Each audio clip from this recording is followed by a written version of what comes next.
পঞ্চম অধ্যায়। অর্জুন উবাচ।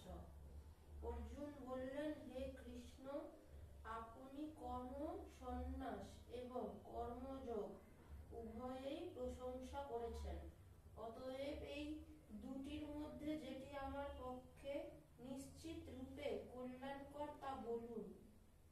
ভগবান শ্রীকৃষ্ণ বললেন, কর্ম সন্ন্যাস এবং কর্মযোগ উভয়ই কল্যাণকর, কিন্তু কর্ম সন্ন্যাস অপেক্ষা কর্মযোগ সহজ হওয়াই শ্রেষ্ঠ।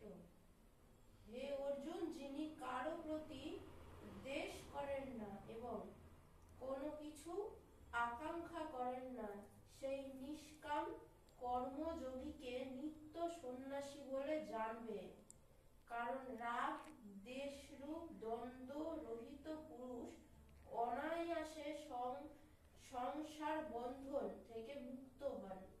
মূর্খ ব্যক্তিগত উপরিউক্ত সন্ন্যাস ও কর্মযোগকে পৃথক ফল প্রদানকারী বলে থাকে। পণ্ডিতেরা তা বলেন না, কারণ দুটির মধ্যে একটিতে সম্যক ভাবে স্থিত পুরুষ উভয়েই কর্মস্বরূপ একই পরমাত্মা তত্ত্ব প্রাপ্ত হন।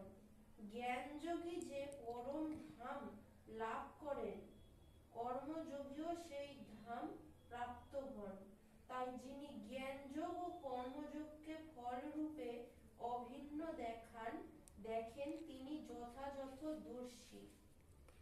কিন্তু হে অর্জুন, নিষ্কাম কর্মযোগ ব্যতিরেকে সন্ন্যাস অর্থাৎ মন, ইন্দ্রিয় এবং শরীরের দ্বারা করা সমস্ত কর্মে কর্তৃত্ব ত্যাগ করা কঠিন এবং ভগবৎ স্বরূপ মননকারী নিষ্কাম কর্মযোগী পরম ব্রহ্ম পরমাত্মাকে শীঘ্রই লাভ করেন। যার মন বশীভূত, যিনি জিতেন্দ্রিয়, বিশুদ্ধ চিত্ত ও সর্বপ্রাণীর আত্মরূপ, পরমাত্মাই যার আত্মা স্বরূপ, এইরূপ নিষ্কাম কর্মযোগী কর্ম করলেও তাতে লিপ্ত হন না।